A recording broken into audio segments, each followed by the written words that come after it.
دیکھو جب نیگیٹو سوچتا ہے نا انسان، ہر اچھی بات کی غلط تعویل کرتا ہے، جیسے آج کل ہو رہا ہے. میں عمران خان کا نہ مجھے نہیں یاد پڑتا میں نے کبھی ووٹ دیا ہے، نہ میں کہتا ہوں کہ ابھی جو نئی حکومت بنی ہے وہ غلط ہے. ہو سکتا ہے شہباز شریف ملک میں ایسے کام کر لیں جو عمران خان نہیں کر سکا، ہو سکتا ہے ملک ترقی کرنا شروع کر دے. لیکن ایک بات جو میری مذہبی ذمہ داری ہے، عمران خان کے ہر اچھے کام کی جس طرح سے تعویل کی جا رہی ہے نا، یہ تعویل قیامت کے دن گلے پڑ سکتی ہے. کچھ بھی اچھا کرے گا نا، وہ تو جو مخالف ہے نا انہوں نے کیڑے ہی نکالنے اور یہودی ایجنٹ ہی بولنا ہے اس کو. یہ چیز کل قیامت کے دن تمہارے گلے پڑ سکتی ہے. اتنی مخالفت کرو جتنی قیامت میں افورڈ کر سکتے ہو. میں نہیں کہہ رہا عمران خان کامیاب وزیر اعظم تھا، یہ میرا شعبہ نہیں ہے، نہ مجھے اس کے لیے بہت نالج چاہیے. اندر گھسنا پڑے گا، دیکھنا پڑے گا کیا ہو رہا ہے. مجھے نہیں پتا، ہو سکتا ہے جو اب حکومت آئی ہے وہ ملک کے لیے زیادہ اچھی ہو سکتا ہے بزنس ترقی کرے، عین ممکن ہے. لیکن کچھ کام عمران خان نے ایسے کیے ہیں جو آج سے پہلے وزیر اعظم نے نہیں کیے. کچھ کام ایسے جن میں آپ بولو کہ یہ اچھے ہیں. آپ کہہ سکتے ہو مفتی صاحب آپ سیاست کو کیوں لے آتے ہو؟ میں سیاست کو نہیں لے کر آ رہا، میں جو قوم کی ہٹ دھرمی ہے نا کہ اچھائی کو بھی کیڑے نکال کے برائی، اور اپنے والے کی ہر برائی کو بھی کیا کرنا ہے، اچھا قرار دینا ہے. آپ ووٹ جس کو چاہے دیں، جس جماعت میں ہو، کوئی مسئلہ نہیں ہے. ہم سیاسی اختلافات ہمیشہ سے ہیں، اور میں بار بار کہہ رہا ہوں، ہو سکتا ہے شہباز شریف اچھے وزیر اعظم ثابت ہوں، عین ممکن ہے، مجھے نہیں پتا، ممکن ہے. لیکن اتنی تعویلات صبح و شام لوگوں سے بحث ہوتی ہیں. وہ قانون پاس کروا رہا ہے، وہ ابھی بہت ساری کچھ ہیں بولنے کے لیے. علماء ہی نے یہ کام کیا. 20 پوائنٹ جمع کیے ہیں. 20 کام عمران خان کے ایسے ہیں جو اب تک کسی نے نہیں کیے. وہ بہت پازیٹو کام ہے. اس یونائٹڈ نیشن میں جا کے اتنے مضبوط انداز سے کشمیر کا ایشو کھڑا کرنا، اسلامو فوبیا کو منظور کروا لینا یونائٹڈ نیشن میں جا کے، جہاں جا رہے اپنا شلوار قمیض پہن کے جانا، اپنے قومی لباس کو فروغ دینا، اردو کو فروغ دینے کے لیے بھی بہت سے اقدامات کیے ہیں. کالج میں، یونیورسٹیوں میں قرآن کی تعلیم کو لازم قرار دیا ہے. القادر یونیورسٹی ہے، میں نے ادھر ادھر سے نہیں سنا، اس سیاسی تنظیموں سے نہیں.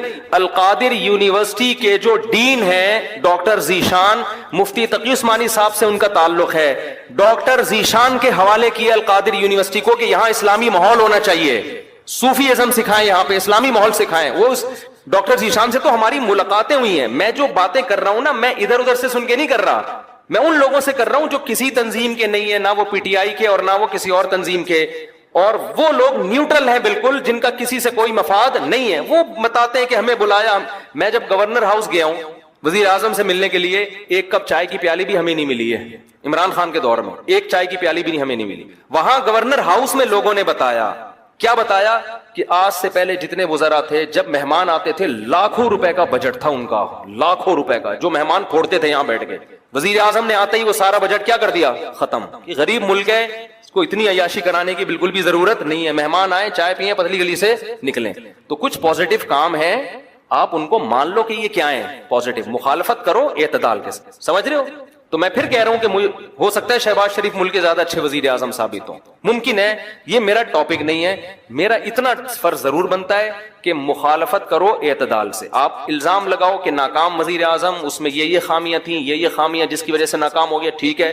لیکن جو اچھے کام کیے ہیں ان میں خام خامے بیٹھ کے گھما کے اس کو اتنی تعویلیں اتنے گھمانا، اس کو حد ہوتی ہے یار کسی چیز کی. ایبسولوٹلی ناٹ کہہ رہا ہے وہ واضح طور پر. کتنا جھوٹ بولو گے آپ؟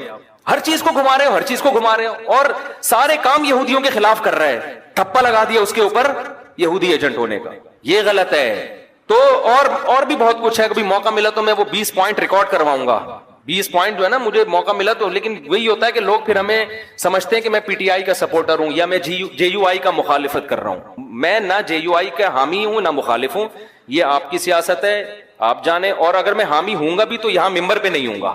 میں نجی محفل میں کسی کے سامنے بتا سکتا ہوں کہ میں کس کو سپورٹ کرتا ہوں. یہ میرا یہاں ممبر پہ ٹاپک نہیں ہے. میرا ممبر پہ جو ٹاپک ہے وہ اتنا ضرور ہے کہ ایک حد تک تعویلات کرو، اتنا آگے نہ بڑھو. اور جو کام اس نے اگر کوئی قادیانی کی سپورٹ میں بالفرض کیا ہے تو آپ آج جس کی حمایت کر رہے ہو انہوں نے اس سے زیادہ سپورٹ میں کام کیے ہوں گے. وہ سارے کام آپ پی جاتے ہو، صحیح ہے نا، اس لیے کہ آپ اس کو سپورٹ کر رہے ہو. اور آپ کا مخالف کی چھوٹی غلطیاں بھی آپ کو بڑی نظر آتی ہیں. اعتدال پیدا کرو، اعتدال.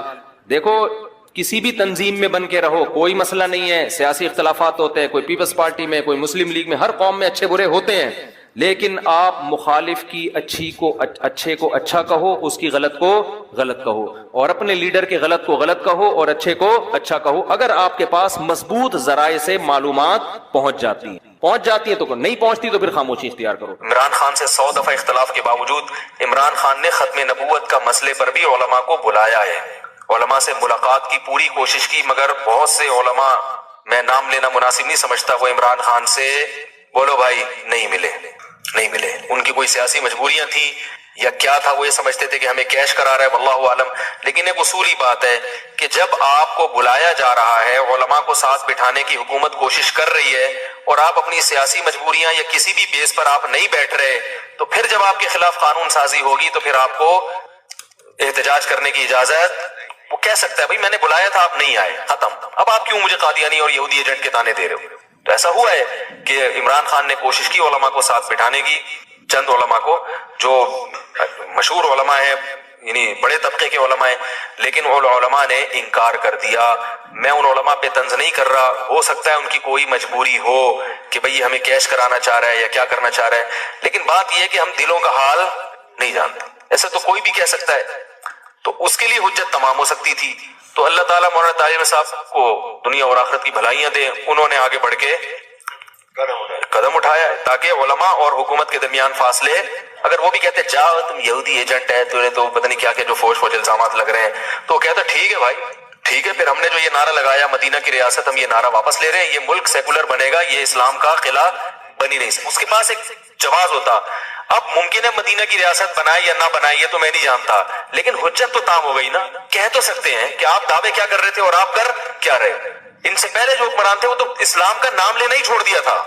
میں ذاتی طور پر عمران خان کی جو بھی تقریر میں نے سنی ہے بلا مبالغہ، مجھے نہیں پتا کہ وہ یہودی ایجنٹ ہے یا نہیں ہے، مجھے نہیں پتا، لیکن اللہ کی قسم ان تقریروں میں جو مزہ آیا ہے وہ ایسے لگتا ہے جیسے کوئی عالم دین اور مولوی تقریر کر رہا ہو۔ اس طرح کی تقریریں ہمارے سابق حکمران نہیں کرتے۔ ہاں اس تقریر میں اگر اس عمران خان کی کہیں زبان لڑکھڑائے گی اس کو لوگ پکڑ کے بیٹھ جاتے ہیں۔ بات آ رہی ہے سمجھ؟ حضرت مولانا طارق صاحب نے یہ کہا کہ عمران خان کی بیوی پورے شریف پردے میں آئی ہے، ماشاءاللہ یہ پہلی دفعہ پاکستان میں ہوا ہے، تو یہ اچھی بات ہے نا۔ اگر اسکرٹ پہن کے آتی سب انگلیاں اٹھاتے، دیکھو ہم تو کہہ رہے تھے نا یہودی ایجنٹ ہے، برقعے میں آ گئی تو یہ کیا ہے، یہ کیموفلاج ہے، یہ لوگوں کو اب یہ خام خواہ میں شو مارنا ہے کہ ہم بھی کیا ہیں تھوڑا سا دین سے۔ تو آپ نے جب یہ فیصلہ کیا ہوا ہے کہ ہر چیز کو آپ نے الٹا ہی لے کے جانا ہے، تو پی ٹی آئی کے صدر کی بات نہیں کر رہا میں، حکومت کی بات کر رہا ہوں۔ پھر حکومت یہ کہے گی، کہنے میں حق بجانب ہوگی کہ ان مولویوں کو مطمئن کرنا ہمارے بس میں نہیں ہے، یہ نہیں مطمئن ہوں گے کچھ بھی کر لو، تو میرے بھائی اس سے علماء کو نقصان ہوگا، اس سے مذہب کو نقصان ہوگا۔ تو میں پھر یہ کہہ دوں کہ میں ہر چیز میں پی ٹی آئی کی یا عمران، اور پی ٹی آئی کی تو بات ہی نہیں کر رہا میں، پی ٹی آئی میں تو عجیب چیزیں پڑی ہوئی ہیں، ایک فواد چودھری بھی ہے پی ٹی آئی میں، اس کو خدا نخواستہ میرا بیان آپ فواد چودھری کے حق میں نہ لے کے جائیں، تو بیچارہ پتہ نہیں کس قسم کی چیز اللہ نے پاکستان کو دی ہے، اس سے پہلے تو اس قسم کی چیز ابھی تک مارکیٹ میں آئی نہیں ہے۔ تو پی ٹی آئی کے ہر فرد کے بارے میں نہیں کہہ رہا، نہ مولانا کہہ رہے ہیں، مولانا حکومت کو کہہ رہے ہیں کہ حکومت کے کچھ کام اچھے ہیں، اور اس کا مطلب یہ نہیں کہ مولانا حکومت کے ہر کام کو اچھا مانتے ہیں، کچھ کاموں کو اچھا اس لیے کہہ رہے ہیں کہ بھئی جو کرنے کے کام ہے، جو اچھے کام ہیں ان میں اپریشیٹ کرو، تاکہ حکومت ہماری باقی چیزوں میں بھی بات بولو بھائی سنے۔ تو یہ مولانا کی رائے ہے اور میری بھی یہی رائے ہے، اگر آپ کو اس سے اختلاف ہے تو آپ بالکل اسی سٹائل میں کلپ بنا کے ہمارے خلاف ڈال دیں، منافق، یہودی ایجنٹ، جھوٹا، حکومت کا پٹھو، یہ تانے دینے سے اس سے جو ہے نا پڑھے لکھے لوگ متاثر نہیں ہوں گے، اس سے یہی ہوگا کہ جو چند جذباتی لوگ ہیں وہ آپ کے ساتھ کھڑے ہو جائیں گے، لیکن اس سے آپ کا جو امیج دنیا کے سامنے جائے گا وہ اچھا نہیں۔ میرا ایک کلپ چلا ہے نا، میں نے اس میں وہ دیا ہے کہ وہ معیشت کے بارے میں وہ ایک باپ بیٹے کی مثال دی ہے کہ ابا نے قرضہ لیا، پھر چاچا نے بھی قرضہ لے کے 2 ارب کا مقروض بنا دیا، اب تیسرا آئے گا تو ظاہر ہے وہ قرضہ بھی لے گا کہ روٹی تو کھلاؤ، لیکن وہ سارا نزلہ کس پہ اترے گا؟ تو لوگوں نے کہا یہ پی ٹی آئی کا آدمی ہے، کوئی کہہ رہا ہے یہ عمران خان کو کتنے پیسے ملتے ہیں، کتنے فیصد ملتے ہیں۔ مفتی صاحب مجھے نہ عمران خان سے میری کبھی بات ہوئی ہے، اور یہ بھی یاد رکھو میں کوئی پی ٹی آئی کا آدمی نہیں ہوں، نہ میں پی ٹی آئی کو پروموٹ کر رہا ہوں، پی ٹی آئی میں بڑے بڑے فنڈر پڑے ہوئے ہیں فواد چودھری صاحب بھی معذرت کے ساتھ پی ٹی آئی میں ہی ہیں، تو ہم کہاں فواد چودھری کی حمایت کریں گے؟ میری ذاتی رائے ہے، پی ٹی آئی کے بارے میں نہیں، ذاتی رائے ہے عمران خان کے بارے میں کہ کچھ تھوڑا سا ٹھیک لگتا ہے، واللہ عالم، لیکن میں کوئی پیغمبر نہیں ہوں، میں کوئی مجھ پر وحی نازل نہیں ہوتی. جیسے آپ لوگ صغرے کبرے ملا کے ایک نتیجہ نکالتے ہیں, کسی کے بارے میں فیصلہ کرتے ہیں یہ صحیح ہے یا غلط, تو میں بھی ایک نتیجہ نکالنے کی تھوڑی بہت صلاحیت رکھتا ہوں. میرا خیال ہے کہ بندہ اتنا غلط نہیں ہے جتنا بنا کے پیش کیا جا رہا ہے. اس کا مطلب لوگ یہ لیتے ہیں کہ میں مولانا فضل الرحمان کی مخالفت کر رہا ہوں, حالانکہ یہ بھی نہیں ہے. جب کسی ایک آدمی کی تعریف کی جائے تو اس کا مطلب یہ تھوڑی کہ اس کے مخالف کی برائی کر رہے ہیں آپ. بھائی ان کی اپنی ایک رائے ہے, ان کی اپنی ایک سوچ ہے, اور ابھی وہ وزیر اعظم ہے بھی نہیں, ابھی تو اپوزیشن میں ہے. تو ہم تو ابھی بتا رہے ہیں کہ بھائی اتنا زیادہ بھی بدگمان ہونے کی ضرورت نہیں ہے. تو ہماری ایک رائے ہے کہ بھائی اتنا برا نہیں ہے جتنا لوگوں نے اس کو بنا دیا ہے. تو ان بیسس کی بیس پر آپ جو مخالفت کر رہے ہیں تو یہ بیسس درست نہیں ہے, کسی اور بیس پہ کریں, میرا خیال ہے. لیکن اگر آپ کو اس سے اختلاف ہے تو آپ ایک کلپ بنا دیں. بھائی مفتی طارق مسعود صاحب نے جو کہا ہے ہمیں ان کی رائے سے اتفاق نہیں ہے, اور ہماری رائے یہ ہے جس پر دلائل یہ ہیں. اختلاف ہمیشہ سے تھا, آج بھی ہے اور ہمیشہ رہے گا. جب تک انسان موجود ہیں اس دنیا میں کبھی ایک پلیٹ فارم پہ جمع نہیں ہو سکتے. تو اب ان اختلافات کی بیس پر ہم آپس میں نفرتیں پیدا کرنا شروع کر دیں کہ جی جو جمعیت کا ہوگا میں اس کو نہیں مانوں گا, یا جو مولانا فضل الرحمان کی تعریف میں اگر کچھ کہہ دے تو وہ پیچھے توپے لے کے ان کے پیچھے پڑ گئے آپ کہ مولانا کی تعریف کیوں کر دی آپ نے, اور جو ادھر کی تعریف کر دے اس کے پیچھے. اس سے سوائے آپس میں پھڈے بازی کے, لڑائی کے کچھ بھی حاصل نہیں ہوگا. تو بھائی ہر آدمی کو اپنی رائے کے اظہار کی اجازت ہونی چاہیے. میری ایک رائے ہے, آپ مانے ٹھیک ہے, نہیں مانے کروڑ دفعہ اس سے اختلاف کریں, میں آپ کے خلاف کوئی کلپ, میرے پاس تو کلپ کے زیادہ ذرائع ہیں, سمجھ رہے ہیں. میں تو اپنی بات اگر پہنچانا چاہوں تو ملینز لوگوں تک پہنچ جاتی ہے, تو میں تو کوئی کلپ نہیں بناتا. تو اس لیے یعنی کلپ کا مطلب یہ کہ اگر کوئی میرے یعنی جس شخصیت کے میں خلاف ہوں اور وہ اس کی حمایت کر دے تو میں تھوڑی کلپ بناؤں گا. بھائی میری ایک رائے ہے کہ یہ اتنا برا نہیں ہے جتنا لوگوں نے بنا دیا. سمجھ رہے ہیں. یہ بھی ممکن ہے کہ اگلی دفعہ مسلم لیگ کی حکومت آ جائے, اس بات کا بھی پورا امکان موجود ہے. تو آپ مجھے کیسے کہہ رہے ہیں کہ یہ پیسے کھاتا ہے وہاں سے؟ مجھے پورا اس بات کا امکان موجود ہے کہ اگلی دفعہ کس کی حکومت آ جائے گی, مسلم لیگ کی حکومت آ جائے گی, اس بات کا امکان موجود ہے. تو پھر ہم کیا کریں گے ہیں بھائی؟ یعنی ایسے کی تعریف کی جائے جو قیامت تک کے لیے آیا ہو یا بہت طویل عرصے کے لیے آیا ہو, پھر آدمی کہتا ہے بھائی اس کے مفاد ہیں, جس کا یہی نہ پتا ہو کہ اگلی دفعہ آئے گا کہ بھی نہیں آئے گا. تو اس میں صرف اب مقصد یہ ہوتا ہے, آپ یہ کہہ سکتے ہیں کہ پھر آپ اس موضوع کو چھیڑتے کیوں ہیں؟ بھائی لوگوں کی طبیعت میں اعتدال پیدا کرنا. کیونکہ میں جہاں جا رہا ہوں سن رہا ہوں ابے معیشت کا بیڑا غرق ہو گیا, ابے معیشت کا یہ کر دیا, ابے معیشت کا. تو ایک ہماری بھی سوچ ہے, تھوڑا سا ہم بھی امت کا درد رکھتے ہیں کہ یار اگر اس طرح سے سوچنا شروع کر دو گے تو تم پر پھر ایسے حکمران ہی مسلط ہوں گے جو مصنوعی طریقے سے معیشت کو چلائیں گے اور تم پھر اس سے خوش رہو گے. تو یہ میرے ذہن میں ایک پاکستانی ہونے کے ناطے یہ خیال آیا ہے, تو مجھے اس خیال کو بیان کرنے کی اجازت بولو بھائی ہونی چاہیے. تو پاکستانی ہونے کے ناطے کہ ہماری قوم ہے, اور یہ میں بیٹھ کے پھینکتا نہیں ہوں, ہمارے بھی تعلقات ہیں, سلام دعا ہے اوپر کے طبقے سے جہاں سے ہمیں بھی کچھ اطلاعات ملتی ہیں. تو ایسے نہیں کہ اٹھے اور منہ دھویا اور آئے اور ایک رائے پھینک کے لوگوں میں ایک آگ لگا کے چلے گئے. تو ایسا نہیں ہوتا, سوچ سمجھ کے کوئی بات کی جاتی ہے. لیکن پھر بھی ہم پیغمبر نہیں ہیں, ہم سے 100 دفعہ غلطی ہو, یہ بھی ممکن ہے کہ ہم اس بیان سے رجوع کر لیں. اور یہ بھی مطلب نہیں ہے کہ پی ٹی آئی کے جتنے کام ہیں ہم نے ان کو سیدھا کرنے کا ٹھیکہ, وہ جو کر رہے ہیں صحیح کر. بات ہو گئی تھی اس دن تو وہ کلپ پہ صلواتیں بھی ٹھیک ٹھاک سننے کو ملی, تو میں ان صلواتیں کرنے والوں کو کہتا ہوں میں کوئی پی ٹی آئی کا آدمی نہیں ہوں, نہ میں پی ٹی آئی کو پروموٹ کر رہا ہوں. اگر میں کروں گا بھی تو ممبر پہ بیٹھ کے نہیں کروں گا. مجھے نہیں پتا, ہو سکتا ہے میں جے یو آئی کا آدمی ہوں, این ممکن ہے, اس بات کا پورا امکان موجود, چاہے آپ اس کو کچھ بھی سمجھیں, ہو سکتا ہے میں اندر سے جے یو آئی کا آدمی ہوں. تو لیکن اور مولانا فضل الرحمان ہوتے تو ہو سکتا ہے میں ان کی حمایت کر رہا ہوتا, یار انہوں نے جو یہ کیا ہے اس میں ان کو غلط. میں نے بتایا تھا نا ڈیزل کا جو مولانا پہ الزام لگا ہے وہ الزام درست نہیں ہے. وہ جو ڈیزل چوری کی کہانی ہے نا, وہ آپ بڑوں سے جا کے پوچھیں, وہ بتائیں گے کہ وہ ڈیزل کی اصل کہانی کیا تھی. سمجھ رہے ہو سکتا ہے وہ کرپٹ ہو سکتا ہے بہت کچھ پیسہ کھایا ہو, لیکن ڈیزل والا جو الزام ہے وہ الزام درست, ڈیزل چوری کا جو الزام مولانا پہ لگا ہے وہ الزام درست نہیں ہے. سمجھ میں آ رہی بات؟ بعض چیزیں صورتاً چوری ہوتی ہیں, حقیقتاً چوری نہیں ہوتی. اب زیادہ ڈیپ میں جا نہیں سکتے ہم, یہ ایسی کچھ ٹیکنیکل باتیں ہوتی ہیں جو ممبر پہ بیان کرنا ناممکن. جو کہ عمران خان کی جو اسپیچ ہے نا اس کے حوالے سے تو ساری دنیا کو پتا ہے, اتنی زبردست تقریر عمران خان نے کی ہے وزیر اعظم نے, اس میں تو میرا خیال ہے کوئی بھی نہیں کہہ سکتا کہ دو رائے نہیں ہو سکتی. اور اس تقریر سے سب سے زیادہ جو پریشان ہوئے یہودی ہوئے ہیں, سب سے زیادہ یہودی پریشان ہوئے اس تقریر سے, کیونکہ کئی سالوں سے اسلام دشمن قوتیں میڈیا پہ جو پروپیگنڈا کر رہی تھی نا، اس پروپیگنڈے کو اس ایک تقریر نے اس پروپیگنڈے کی دھجیاں اڑا دی ہیں.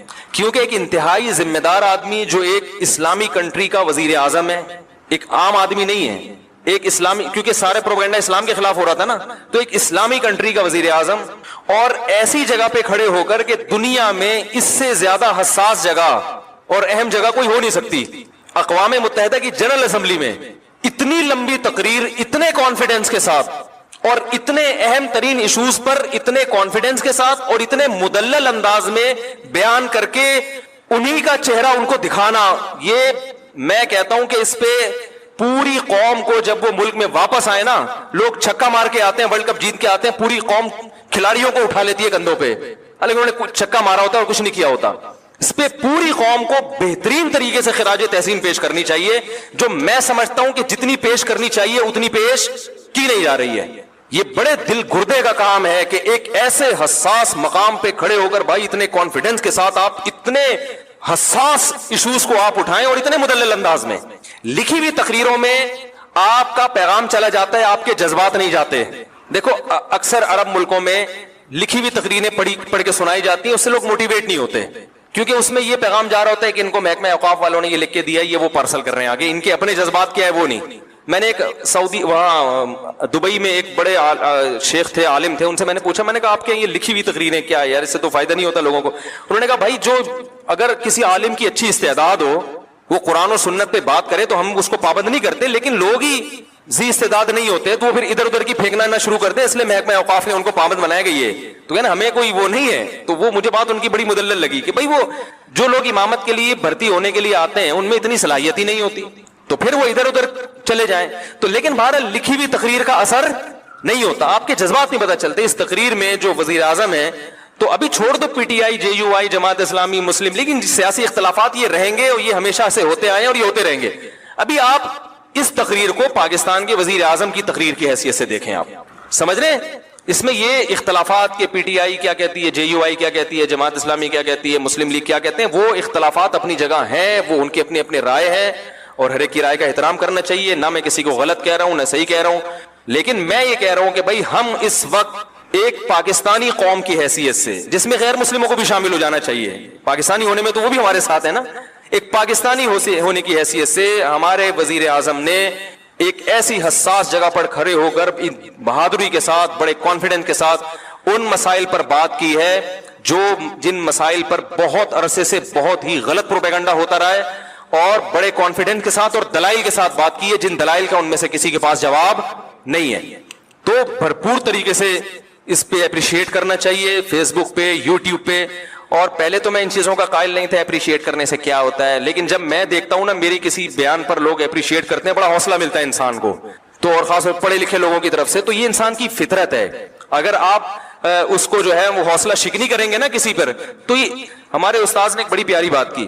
میں پہلے یہ ہوتا تھا کہ لوگ یہ نیگیٹو کمنٹ سے پریشان کیوں ہوتے ہیں، بھائی تم اللہ کے لیے کر رہے ہو کرتے چلے جاؤ، پازیٹو کمنٹس پہ انسان خوش کیوں ہوتا ہے، بھائی تم اللہ کے لیے کر رہے ہو، جو نیگیٹو کرنا ہے نیگیٹو کرے. تو ہمارے استاذ نے کہا دیکھو انسان ہے نا انوائرمنٹ سے، ماحول سے متاثر ہوتا ہے. اگر سردی کا موسم ہوگا تو سردی لگے گی، چاہے آپ بزرگ ہوں چاہے آپ کتنے پاورفل ہوں. گرمی کا موسم ہے تو گرمی لگے گی.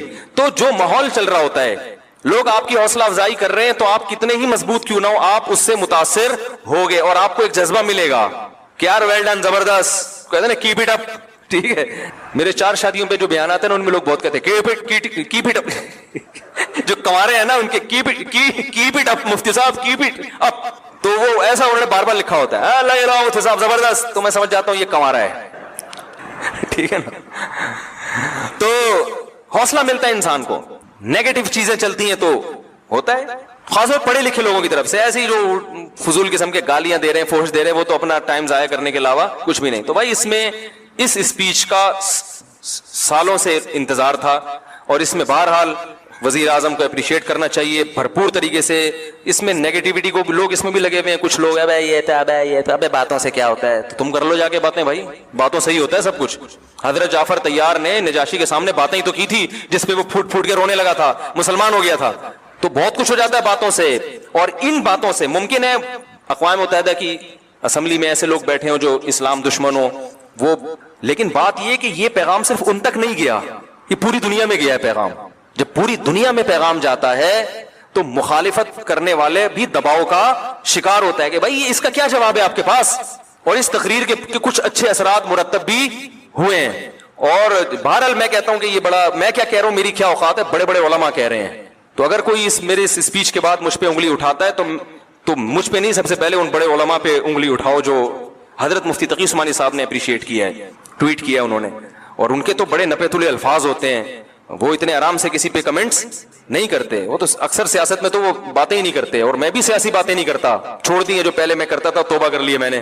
لیکن بھائی یہ سیاسی بات نہیں ہے, کم از کم ایک اسلام کی بات کی انہوں نے, سارے ایشوز اٹھائے ہیں, پردے کا مسئلہ اٹھایا, پردے کا مسئلہ, اور وزیر اعظم کی وائف اگر پردہ کرتی ہے بھائی اس پہ بھی سلام کرنا چاہیے.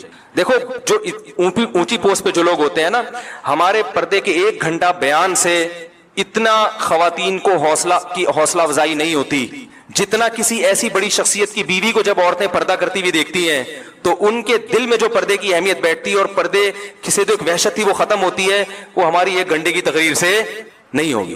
سمجھ رہے؟ تو یہ سب چیزیں بھائی, پردے کا مسئلہ اٹھایا, توہین رسالت کا مسئلہ اٹھایا, کشمیر کے ایشو پر اتنی مدلل بات کی ہے, تو اور پھر دہشت گردی کا جو لیبل اسلام پہ لگایا جاتا ہے اس میں پوری ڈیٹیل سے بات کی ہے. تو اس سب میں ہمیں پوری قوم کو جو ہے سلام کرنا چاہیے, وزیر اعظم کو اپریشیٹ کرنا چاہیے. کسی کو ان سے اختلاف ہے تو بھی بھائی یہ کام بڑا کیپ اٹ اپ, صحیح ہے نا. تو اللہ تعالیٰ جو ہے انہیں اس پر قائم رہنے کی توفیق عطا فرمائے, اور بہت بڑا ایک کام کیا ہے جس سے ہمارے حضرت مفتی رشید احمد صاحب رحمہ اللہ تعالیٰ جو ہے نا, زیادہ حکومت کو کبھی تعریفیں واریفیں نہیں کرتے تھے, لیکن جب پاکستان میں ایٹمی دھماکہ ہوا نا, حضرت اتنے خوش ہوئے, مٹھائی بانٹی حضرت نے, مٹھائی کے ڈبے, حضرت فرمایا مزہ آ گیا. صحیح ہے نا, ایٹمی دھماکہ جب کیا تھا نا, اور نہ خبریں سنتے تھے حضرت, تو زیادہ علمی کاموں میں, حضرت نے خبریں بھی سنی. وہ لاہوری لوگ ناچ رہے تھے نا اس وقت, بڑا زبردست جشن منا رہے تھے, حضرت نے وہ پورا ریڈیو پہ وہ سنا, اور خدا کی قسم ہمیں اتنا مزہ آ رہا تھا کہ یار بس ڈبو کے کھانے میں وہ مزہ نہیں آتا. صحیح ہے نا, جب پاکستان نے ایٹمی دھماکہ کیا کہ یار ہم بھی کچھ دنیا میں یہ تو کہہ سکیں گے ایٹمی بات, چلو یار چور چکے حکمران ہیں ہمارے, کرپشن ہے یار, بجلی نہیں ہے, گیس نہیں ہے, بم ہے, بم ٹھیک ہے نا, پھٹ سکتے ہیں کسی بھی وقت, ایٹم بم ہے.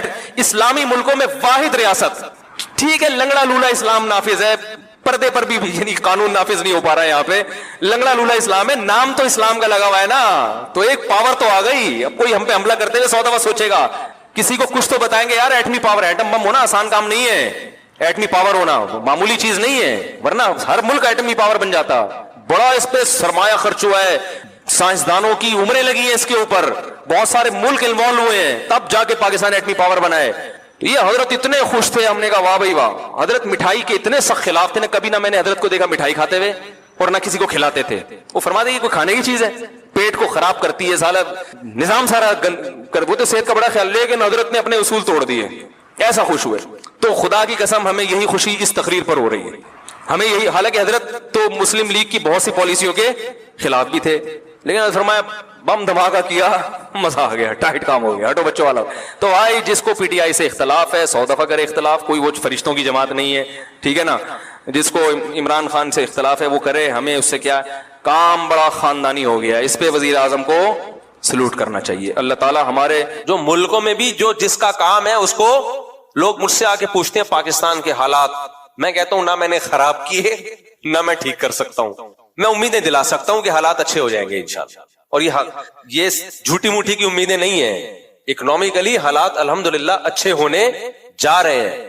جتنے اچھے ہو گئے ہیں وہ نظر نہیں آ رہے, اتنے ہو زیادہ اچھے گئے ہیں, لیکن ابھی تھوڑا دبایا ہوا ہے. ڈالر 275 پہ مصنوعی روکا ہوا ہے, بس ورنہ ڈالر اصل میں اور بھی نیچے گیا ہے, لیکن اس کو روکا ہوا ہے انہوں نے, بہت زیادہ نیچے گیا تو اور کچھ مسائل ہو جائیں گے. تو کچھ اچھے کام بھی ہو رہے ہیں ملک میں, سارے خراب نہیں ہو رہے. جو خراب ہو رہے ہیں ان پہ تو مجھے بولنے کی ضرورت نہیں, وہ آپ خود سمجھدار ہیں ماشاءاللہ. سسٹم کے تحت چلا ہے نا سارا. الیکشن ہمارے ہاں سسٹم کے تحت نہیں ہوتے, کس کے تحت ہوتے ہیں, سسٹم کے تحت. سسٹم چل رہا ہے, لیکن بہرحال کچھ امید کی چیزیں بھی ہیں. تو اچھا مصیبت یہ ہے کہ ہمارے ہاں نیگیٹیوٹی اتنی زیادہ ہے, کسی کو کوئی اچھی خبر بھی دو تو اس نے غم ہی کی خبر لینی ہے. اس کو بتاؤ نا تمہارے ابا کو جو فالج تھا ٹھیک ہو گیا, اب 2 نمبر ہی کر رہا ہے, بیکار باتیں. یہ ہمارا دماغ بن چکا ہے. ابے تجھے جو شوگر تھی نا اتفاق سے اب رپورٹیں کلیئر, اب سب ڈرامے باز. تو یار جب تمہارا دماغ ہی خراب ہے, تمہیں اچھی خبر سننی نہیں ہے. اب میں نے بولا نا ایک صاحب کو, میں نے کہا ڈالر دیکھو 275 پہ 75-76 پہ رک گیا ہے, ورنہ کتنی اسپیڈ سے اوپر جا رہا تھا. اب یہ ڈرامے بازی ہمیں بیوقوف بنانے. میں نے کہا پھر ٹینشن میں رہے, تو برین ہیمریج سے مر جا, میری صحت پہ کوئی اثر نہیں پڑتا. تیرے کو اچھی خبر سنا رہا ہوں یار, تھوڑا خوش ہو جائے یار. گورنمنٹ کی طرف سے کوئی پابندی ہے خوش ہونے پر؟ نہیں. اب یہ میں نے کہا میرا کیا فائدہ ڈالر کے اوپر نیچے, میں کوئی گورنمنٹ کا نمائندہ ہوں, مجھے کیا مل رہا ہے؟ خوش ہو رہا ہوں میں, تجھے بھی خوش کر رہا ہوں, کیونکہ مجھے کچھ آتھینٹک ذرائع سے خبر ملی ہے, اخباروں کی یوٹیوب کی خبریں نہیں ہیں. لیکن وہی اب یہ سب قوم کو بیوقوف بنانے کے لیے. میں نے کہا ٹھیک ہے پھر صحیح ہے, بیوقوف بنانے کے لیے نا تو ڈالر خرید لے, پھر رکھ لے اپنے پاس, اور 1 مہینے بعد جب اوریجنل قیمت آئے گی نا 300 پہ ہو جائے گا, بیچ دینا. کرتے یہ نہیں ہے, یہ بالکل ایسا ہی ہے جیسے ہلال کمیٹی والوں کے بارے میں ایک صاحب نے, اب 1 دن کا روزہ کھا گئے یار. میں نے کہا تو رکھ لینا, پھر کھا گئے. تو ایک دفعہ رمضان کا شعبان نا 30 کا ہو گیا, کہنے لگا ابے کھا گئے 1 دن کا روزہ. میں نے کہا تو کل رکھ لے بھائی. رکھتے بھی نہیں ہے, کھا گئے تو رکھو نا یار. تو کچھ عادت ایسی پڑ گئی ہے منفی, اور اس میں بھی میں سمجھتا ہوں ہمارے حکمرانوں ہی کا کردار ہے, وہی ذمہ دار ہے. انہوں نے کیا کچھ ایسا ہے کہ اب لوگ اچھی خبر سننے کی, لوگ کہتے ہیں کہ یہ ڈرامہ ہو رہا ہے ہمارے ساتھ, کچھ نیگیٹیوٹی کی بہت ضرورت سے زیادہ پھیل گئی ہے. تو خیر, تو کیا کہہ رہا تھا یار میں, دائیں بائیں جان, تو دائیں میں بہت گھوم رہا ہوں میں.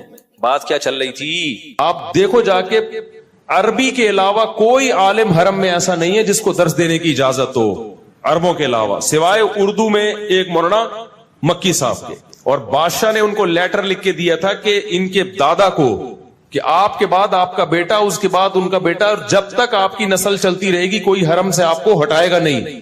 لیکن اب بدقسمتی کہہ لو کہ مولانا مکی صاحب کا کوئی بیٹا ہے نہیں. تو یہ تو علماء سے تعلقات کی بیس پہ ان کو یہاں پروٹوکول ملا تھا. تو ہمارے بہت سارے, یہ اس وقت سعودیہ سے ہمارے تعلقات تھے اکابر کے, جب سعودی عرب میں قحط تھا, بھوک تھی. جب دولت آ گئی, ریل پہ لا گئی, مدینہ یونیورسٹی بنی, تو بادشاہ نے ہمارے علماء دیوبند سے رابطہ کیا کہ مدینہ یونیورسٹی میں آپ کے حوالے کرنا چاہتا ہوں, آپ لوگ اس کو سنبھالو. ہمارے علماء نے کہا نہیں, اللہ نے آپ کو وسائل دیے, ہم اب ادھر ہی ہندوستان پاکستان میں مدارس کی حفاظت کریں گے, یہ آپ ہی چلاؤ اس کو. تو اس کے بعد پھر کیا ہوا, جب علماء دیوبند کا انفلوئنس ختم ہوا تو پھر دوسرے لوگوں کا انفلوئنس اس میں بڑھ گیا. تو پھر انہوں نے یہ پروپیگنڈا شروع کر دیا کہ یہ عرب جو ہیں علماء دیوبند کے خلاف ہیں, اور ان کے علماء دیوبند کے خلاف کتاب بھی چھپی تھی دیوبندیہ کے نام سے, اس میں بھی بڑی غلط بیانی کی گئی. جب وہ کتاب چھپی ہے اس میں سعودیہ کے علماء کے دستخط تھے کہ علماء دیوبند کے عقائد غلط ہیں. پھر یہاں جامعہ فاروقیہ کے ایک عالم نے اس کا جواب لکھا. جب وہ جواب سعودی عرب گیا ہے تو اب وہ دیوبندیہ چھپنا بند ہو گئی ہے, وہ بین ہو گئی سعودی عرب میں. سمجھتے ہو کہ نہیں سمجھتے؟ تو پروپیگنڈا پہلے بھی ہوا تھا, اور عرب علماء کے سامنے بہت پروپیگنڈا ہوتا ہے. یہ جو تبلیغی جماعت میں نکلنے کو ناجائز قرار دیا تھا, شیخ صالح المنجد تھے غالباً, بہت بڑے سعودی عرب کے عالم ہیں. انہوں نے فتویٰ دیا کہ سعودی عرب تبلیغی جماعت میں نکلنا حرام ہے. میں نے ان کا فتویٰ پڑھا, اس میں انہوں نے وجہ لکھی کہ یہ لوگ قبر پرست ہے. مجھے خیال ہوا کہ میں جانتا ہوں چونکہ وہ عالم نیک ہیں, مجھے پتا تھا یہ بدنیت نہیں ہے. مجھے یقین ہو گیا کہ کتنا غلط پروپیگنڈا کیا ان کے سامنے. تبلیغی جماعت کا قبر پرستی سے کیا تعلق ہے؟ مجھے خیال تھا کہ میں ان کی خدمت میں جاؤں, میں کہوں حضرت آپ کبھی تبلیغ میں سروزہ لگا کے دیکھیں, جتنا تبلیغ والے قبر پرستی کے خلاف ہیں. لیکن ظاہر ہے ان کو پروپیگنڈا تو چل جاتا ہے نا, اتنا پروپیگنڈا کیا ہے کہ انہوں نے فتویٰ دے دی قبر پرست ہیں. کچھ اور الزام لگا دیتے یار, قبر پرستی کا تو کسی طرح بنتا ہی نہیں ہے. تو سعودی عرب کے بڑے بڑے علماء, شیخ الحدیث مولانا زکریا رحمۃ اللہ علیہ کے شیخ بن باز سے بہت اچھے تعلقات تھے. جب شیخ الحدیث مولانا زکریا رحمۃ اللہ علیہ نے کتاب لکھی ہے نا داڑھی پر, تو شیخ بن باز نے اس کتاب کو چھپوا کے پورے سعودی عرب میں پھیلایا. بذل المجہود جو شیخ الحدیث کی شرح ہے ابو داؤد کی, آج بھی سعودی عرب کی کتب خانوں میں آپ کو ملے گی. تو علماء سعودیہ کے جو ہے وہ ویسے بھی حنبلی ہیں, وہ کوئی غیر مقلد تھوڑی ہیں یا اہل حدیث تھوڑی ہیں, وہ تو حنبلی ہیں ویسے بھی. تو لیکن ہم اہل حدیث کو بھی گمراہ نہیں سمجھتے, اس کی میں کئی بار ڈیٹیل بتا چکا ہوں کہ اہل حدیث کے بارے میں ہمارا موقف کیا ہے. لیکن اتنی بات ضرور ہے کہ علماء دیوبند کے خلاف پروپیگنڈا بہت ہوا ہے, کیونکہ جو کام کر رہا ہوتا ہے نا, قادیانیت کے خلاف کام ہم نے کیا, یہاں پہ پرویزی فرقے کے خلاف کام ہم نے کیا, دفاع صحابہ میں ہم نے کام کیا, سارے میدانوں میں کام. آپ کو سب سے زیادہ, میں دوسروں کی نفی نہیں کر رہا, لیکن ہر میدان میں آپ کو صف اول میں کون ملے گا؟ پوری دنیا میں چلے جاؤ یار, مدارس کا جال بچھا ہوا ہے, سب کے تانے بانے کہاں جا کے ملتے ہیں؟ علماء دیوبند سے. تو فرنٹ لائن پر آپ کو بہت جگہوں پہ نظر آئیں گے.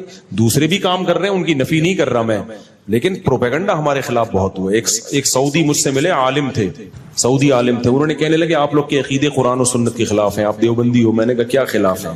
تو میں نے کہا پوچھو کیا خلاف ہیں, کوئی ایک تو بتاؤ نا. تو مجھ سے عقیدے پوچھتے کہ میں جواب دیتا, یہ کہہ رہے ہیں تو صحیح ہے بالکل. تو کہہ رہے پھر کون سے والے علماء کے عقیدے خلاف؟ میں نے کہا کسی کے بھی, سب کے یہی ہیں, سب کے یہی ہیں. تو کتابوں کی دنیا اور ہوتی ہے بھائی, مشاہدے کی دنیا. اور سعودی عرب میں جو انقلاب آیا, محمد ابن عبد الوہاب, جن کی وجہ سے دنیا ان کو وہابی کہتی ہے نا, محمدی تو کہہ نہیں سکتی تھی تو ابا کے کھاتے میں ڈال کے وہابی کہنا شروع کر دیا. محمد ابن عبد الوہاب جو ہے, جن کو سارے عرب فالو کرتے ہیں, ان کے جو بیٹے ہیں نا, انہوں نے اپنے والد کے عقائد بیان کیے ہیں. اس میں صاف طور پر لکھا ہے کہ ہم فقہ حنبلی کو فالو کرتے ہیں اور ہم نے پانچواں کوئی مسلک نہیں نکالا. اور محمد ابن عبد الوہاب, میرے پاس یہ سارے تحریر ثبوت کے ساتھ موجود ہیں, چونکہ یہ سوال تو اچانک آ گیا نا, تو ان کے حوالوں کے ساتھ موجود ہیں. ان سے کسی نے سوال پوچھا محمد ابن عبد الوہاب سے حرم میں کہ کیا آپ نے کوئی پانچواں مسلک نکالا ہے؟ انہوں نے جواب دیا کہ ہم نے کوئی پانچواں مسلک نہیں نکالا. اہل سنت والجماعت کے جو 4 مکاتب فکر ہیں, حنفی, مالکی, شافعی, حنبلی, ہم انہی کو فالو کرتے ہیں. آئی بات سمجھ میں؟ اور اس میں ہم فقہ حنبلی کو فالو کرتے ہیں, اور ہم ان تینوں کو, چاروں کو برحق سمجھتے ہیں. یہاں تک کہ ان کے جو بیٹے ہیں نا محمد بن عبد الوہاب کے, ان کے فتاوی میں یہ بات لکھی ہے, انہوں نے کہا کہ ہم ابن تیمیہ رحمہ اللہ تعالیٰ کو مقتدا اور رہبر سمجھتے ہیں, مگر ابن تیمیہ نے چاروں مذاہب کے خلاف اگر کوئی فتویٰ دیا ہے تو ہم اس میں ابن تیمیہ کو فالو نہیں کرتے. اس میں انہوں نے یہ بات بھی لکھی ہے کہ 3 طلاق کا مسئلہ چونکہ چاروں فقہا کے خلاف ہے ابن تیمیہ کا, اس مسئلے میں ہم نے ابن تیمیہ کی رائے کو مسترد کر دیا ہے. تو محمد بن عبد الوہاب وہ بھی حنبلی تھے, ان کے بیٹے نے تو باقاعدہ کتاب لکھی ہے کہ جو چاروں مذاہب میں سے کسی ایک کی تقلید کرتا ہے, تقلید کے الفاظ ہیں, ہم اس پر رد نہیں کرتے اور ہم فقہ حنبلی کو فالو کرتے ہیں. ابن تیمیہ رحمہ اللہ کو عرب لوگ بہت زیادہ مانتے ہیں, تو انہوں نے کہا ابن تیمیہ کے فالوورز ہیں, لیکن ابن تیمیہ رحمہ اللہ نے چاروں فقہ کے خلاف اگر کوئی بات کی ہے تو ہم اس میں ابن تیمیہ کے قول کو رد کر دیتے ہیں. پھر انہوں نے 3 طلاق کی مثال بھی دی ہے. انہوں نے, سمجھ رہے ہیں کہ نہیں سمجھ رہے؟ یہ ہے. آسٹریلیا سے ہمارے ایک دوست کا فون آیا کہ یہاں آسٹریلیا کے مسلمان, بعض مسلمان حکومت کے قانون کو فالو نہیں کر رہے ہیں, مسجدوں کو میں رش لگا رہے ہیں اور کراؤڈ جو ہے نا کر رہے ہیں, اور وہ کہہ رہے ہیں ہم نہیں مانتے گورنمنٹ کی بات. وہ اتنے پریشان تھے, وہ جنہوں نے مجھے فون کیا, وہ کہہ رہے ہیں یار گورنمنٹ سے کوئی ہمیں امید نہیں ہے. ایسا نہ ہو کہ جب وائرس کی وبا ختم ہو تو یہ حکومت یہاں مسلمانوں کے ہر قسم کے اجتماعات پر پابندی لگا دے, مسجدوں کو ہمیشہ کے لیے نہ بند کر دے کہ یار یہ لوگ جو ہے نا ہمارے جو ہے نا قانون کی کو فالو نہیں کرتے اور قانون شکنی کرتے ہیں. مجھے انہوں نے کہا مفتی صاحب اللہ کا واسطہ, اللہ تعالیٰ حضرت مولانا مکی صاحب کو جزائے خیر عطا فرمائے, انہوں نے حرم سے ایک آڈیو ریکارڈ کر کے ہندوستان کے علماء کے پاس بھیجی کہ بھئی دیکھیں آپ لوگ حکومت کے قانون کو فالو کریں, اور الحمدللہ کر رہے ہیں وہ. اگر آپ نے فالو نہیں کیا تو یہ گورنمنٹ کو ایک موقع مل جائے گا کل مسلمانوں کے خلاف پروپیگنڈا کرنے کا, ہندوؤں کو موقع مل جائے گا مسلمانوں کے خلاف پروپیگنڈا کرنے کا. مسجد اگر ابھی عارضی طور پر بند ہو رہی ہے, کل کھل جائے گی, لیکن اگر آپ نے آج حکومت کے قانون کو فالو نہیں کیا تو یہ جو اسلام دشمن قوتیں ہیں ان کو ایک بہت زبردست موقع ملے گا. یہ تو دیندار لوگوں کی بات میں جو رائے کو پہاڑ بنا کے پیش کرتے ہیں. آپ دیکھیں تبلیغی جماعت میں چند لوگوں کو وائرس ہوا ہے, لیکن میڈیا نے کتنا بدنام کیا تبلیغی جماعت کو. ان کو تو موقع چاہیے, تو آپ کیوں ان کو موقع فراہم کر رہے ہیں؟ حضرت مولانا مکی صاحب نے ایک آڈیو بھیجی, اور الحمدللہ وہاں کے لوگ پہلے بھی صحیح حکومت کے قانون کو فالو کر رہے ہیں, تو اس سے اور تقویت ملی. تو یہ سمجھدار علماء کی نشانی ہوتی ہے کہ وہ گراؤنڈ ریئلٹی کو دیکھ کر آپ کو بتاتے ہیں کہ کیا جذبات سے کام نہیں ہوتا. یہ جو میں حروف مقطعات کی بات کر رہا تھا, الف لام میم صاد, تو اس میں ایک حکمت علماء یہ بیان کرتے ہیں کہ ایک حکمت یہ ہے کہ ہماری سمجھ میں یہ آ جائے کہ جتنا اللہ نے بتا دیا اتنا ہمیں معلوم ہے, بہت سی چیزیں ہمیں معلوم نہیں ہے. نمبر 2, اللہ یہ بھی دیکھنا چاہتا ہے کہ کون ایسا ہے کہ جس چیز کی تحقیق سے اللہ نے منع کر دیا وہ رک بھی جائے گا, کیونکہ بہت ساری چیزیں ایسی ہیں کہ ان کی تحقیق کے ہم اہل ہی نہیں ہیں, ہمارے اندر وہ صلاحیت ہی نہیں ہے, کیونکہ ہمارے پاس وہ آلات اور ذرائع ہے ہی نہیں کہ ہم وہاں تک پہنچ سکیں. جیسے روح, اب جو لبرل لوگ ہیں نا وہ روح کا انکار کرتے ہیں کہ روح کیا ہوتی ہے, کہتے ہیں روح کیا ہے, یہ تو کوئی لیبارٹری میں روح نام کی کوئی چیز تو ہے ہی نہیں. تو یہ کنفیوژن لوگوں کو شروع سے ہے. تمام پیغمبروں نے ہمیں بتایا کہ انسانی جسم میں روح ہوتی ہے، اور ہم جب مرتے ہیں تو روح نہیں مرتی، روح جسم سے نکل جاتی ہے۔ اب یہ ہمیشہ سے پہلے زمانے میں بھی حکیم ہوتے تھے نا، ان کی بھی تحقیقات ہوتی تھی، تو ہمیشہ سے یہ اعتراض پیغمبروں پر کیا یہ روح کی ڈیفینیشن کیا ہے؟ تو اللہ نے قرآن میں بتایا وَيَسْأَلُونَكَ عَنِ الرُّوحِ، کہ یہ لوگ آپ سے روح کے بارے میں پوچھتے ہیں، قُلِ الرُّوحُ مِنْ أَمْرِ رَبِّي، ان سے کہہ دیں روح کیا ہے یہ تو ہم نہیں تمہیں بتائیں گے، کیونکہ تمہارے دماغ میں روح کو سمجھنے کی صلاحیت ہے ہی نہیں۔ یہ بتا دیتے ہیں کس کی طرف سے ہے، من امری ربی، رب کا ایک حکم ہے، جب وہ باڈی میں ہوتی ہے تو زندہ ہو گئے، جب باڈی سے نکلتی ہے بالکل وہی اسٹرکچر ہے، لیکن نہ دیکھتا ہے، نہ سنتا ہے، نہ بولتا ہے، نہ چلتا ہے، کسی کام کا نہیں ہے وہ۔ اور آگے اللہ نے بتا دیا کہ جواب تمہاری سمجھ میں نہیں آیا، ہمیں پتہ ہے نہیں آیا، لیکن ہم اس اشکال کا جواب دے دیتے ہیں کہ ہم نے ایسا جواب دیا جو تمہاری سمجھ میں نہیں آیا۔ وجہ اس کی یہ نہیں ہے کہ ہمارا جواب غلط ہے، وجہ اس کی ہے کہ تمہاری صلاحیتیں محدود ہیں۔ وما اوتیتم من العلم الا قلیلا، اللہ نے تمہیں علم نہیں دیا مگر بہت تھوڑا۔ یہ جو انسان کائنات کو مسخر کر کے بیٹھا ہوا ہے اور کہہ رہا ہے میرے پاس اتنی نالج، میں نے یہ کر لیا، میں نے یہ کر لیا، اللہ کہتے ہیں یہ بہت تھوڑا ہے، اصل تو دیا ہی نہیں ہے۔ آج جو ریسرچ ہے نا، وہ جو چیزیں اس کائنات کے جو راز ہیں ان کے مقابلے میں وہ ریسرچ سمندر کے قطرے کے برابر بھی نہیں ہے، سمندر جیسے سمندر کے مقابلے۔ اب آپ دیکھیں آج سے 150 سال پہلے جو سائنسدانوں کی ریسرچ تھی وہ سمجھتے بہت ریسرچ ہو گئی ہے، ایسا ہی ہے نا، وہ سمجھتے تھے بہت تحقیق ہو گئی ہے۔ اب اگر کوئی پرانے زمانے کا سائنسدان ہے بولے بھائی ہم تو بالکل ہی فارغ تھے، ہمیں تو کچھ پتہ ہی نہیں تھا، ایسا ہی ہے نا، تو ایسا ہی 200 سال کے بعد ہمیں بیوقوف سمجھیں گے، وہ بولیں گے یار یہ 4G استعمال کرتے تھے، اتنے بیوقوف لوگ۔ یہ ایسا ہی ہے جیسے ہم جہاز میں بیٹھتے ہیں تو گدھے پہ جو جا رہے ہیں ہم اس کو بیوقوف سمجھتے ہیں نا، ارے یہاں بیٹھے اور 2 گھنٹے میں سعودی عرب اتر گئے، اور ایک آدمی گدھے پہ بیٹھ کے آ رہا ہو تو ہم کہیں گے نا یار یہ کیسے لوگ ہیں، گدھے پہ تو کئی سال لگ جائیں گے اس کو، اور اس دوران گدھا مر چکا ہوگا، دوسرا گدھا لینا پڑے گا، ٹھیک ہے۔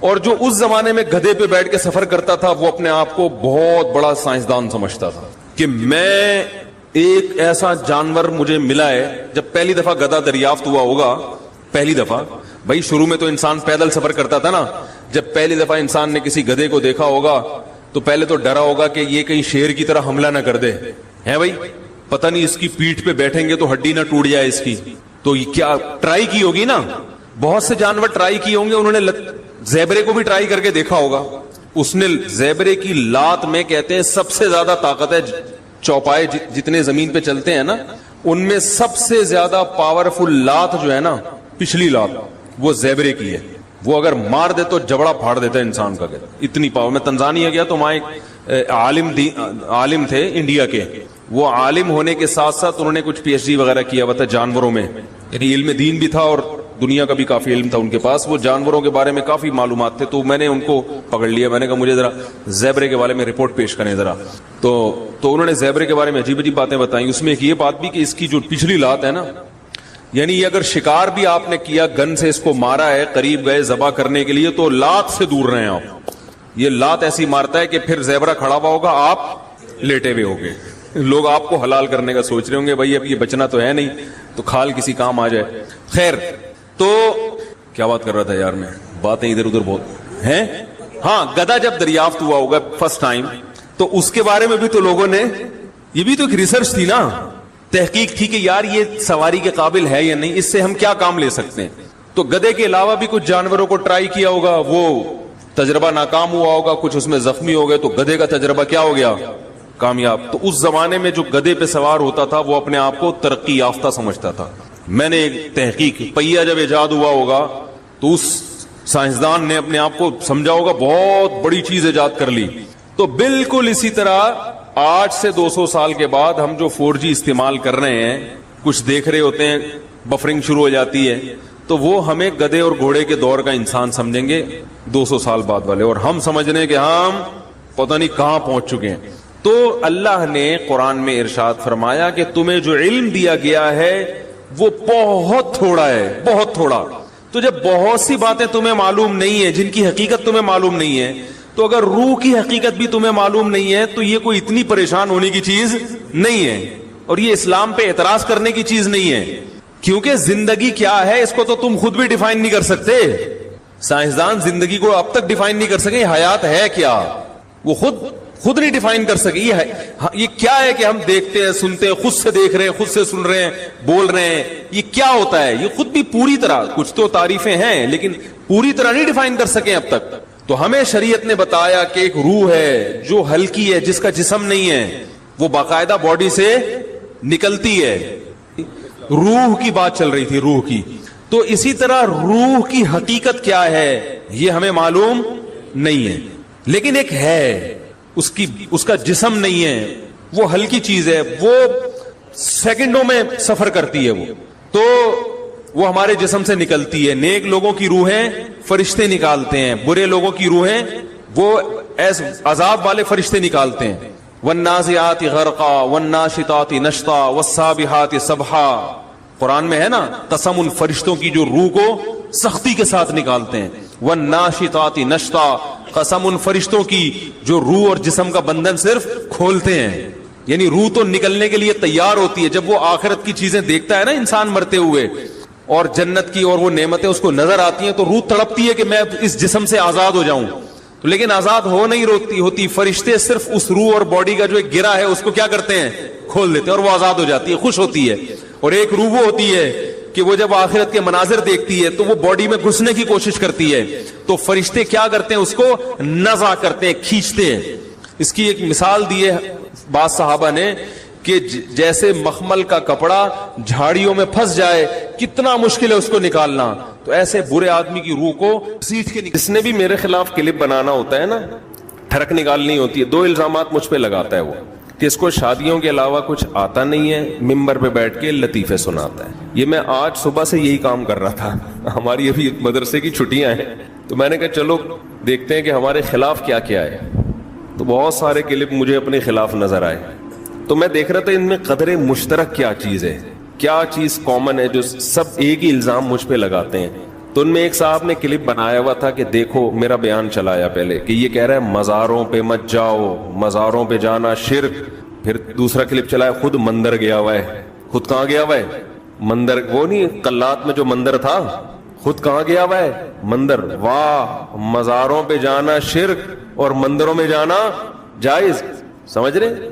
آگے محترم نے ارشاد فرمایا, آج میں نے صبح سے یہی دیکھے اتنے سارے. اچھا, آگے بنایا, الزام لگایا. ایک طرف یہ لوگ کہتے ہیں کہ سفر کر کے قبر کی زیارت بھی جائز نہیں ہے, حالانکہ ہم یہ کہتے ہی نہیں ہیں, لیکن چلو الزام لگا دیا. اور یہاں یہ قلات جو مندر دیکھنے گئے, یہ کراچی سے سفر کر کے گئے ہیں. واہ, نبی کی قبر کے لیے سفر کر کے جانا جائز نہیں, اور ہندوؤں کے مندروں میں 14 گھنٹے کے سفر کر کے جانا بھی جائز. تو ایک نا پوری کمنٹری چل رہی تھی. نتیجہ اسی پہ ختم ہوا کہ اس مولوی کو شادیوں کے علاوہ اور لطیفوں کے علاوہ کچھ بھی نہیں آتا. اچھا آگے چلیں, 2-3 درمیان میں معذرت کے ساتھ, ہمیں تو میرے بھائی جتنا پتا ہوتا ہے نا اتنا بھی ہم سیاسی تبصرہ نہیں کر رہے ہوتے, ٹھیک ہے نا, اس سے تھوڑا کم ہی کر رہے ہوتے ہیں کہ افورڈ کر سکیں. اتنا کرو جتنا برداشت کر سکتے ہو. تو مختلف قسم کے کلپ نا, تو اس میں اچھا میں نے پھر کیا کیا, میں نے کہا یار یہ الزام کس حد تک ٹھیک ہے کہ اس کو شادیوں کے علاوہ کوئی بات آتی نہیں ہے. تو میں نے شارٹ کلپ اپنے دیکھنے شروع کیے. پہلا کلپ شادیاں, دوسرا کلپ شادیاں, تیسرا کلپ خواتین, چوتھا کلپ شادیاں. تو میں نے کہا یار یہ بات تو اپنے لحاظ سے ٹھیک کہہ رہے ہیں, سارے کلپ ہی وہی. میں نے فوراً امریکہ فون کیا, جو ایڈمن ہے نا, میں نے کہا بھائی میرے 1.5-2 گھنٹوں کے بیان میں ان شارٹ کلپ والے کمبختوں نے, جن کو جتنی گالیاں دی جائے کم ہے, انہوں نے شادیوں کے علاوہ کوئی اور ٹاپک نکالا ہی نہیں ہے. اب آپ لندن سے آئے ہیں, کیا رمضان میں میرے پورے 1 مہینے کے بیان 1.5-2 گھنٹے کے روز بیان ہوئے ہیں؟ کیا شادی سے ہی شروع ہو کے شادی پہ پوری تفسیریں چلی ہے نا. یہ تو نیوٹرل آدمی ہے, نہ پی ٹی آئی کے نہ JUI کے, اس لیے ان سے پوچھ رہا ہوں میں. 1 گھنٹے کے بیانات, 1.5 گھنٹے کے بیانات, تفسیر کے لیکچر ہیں, مسائل کے لیکچر ہیں.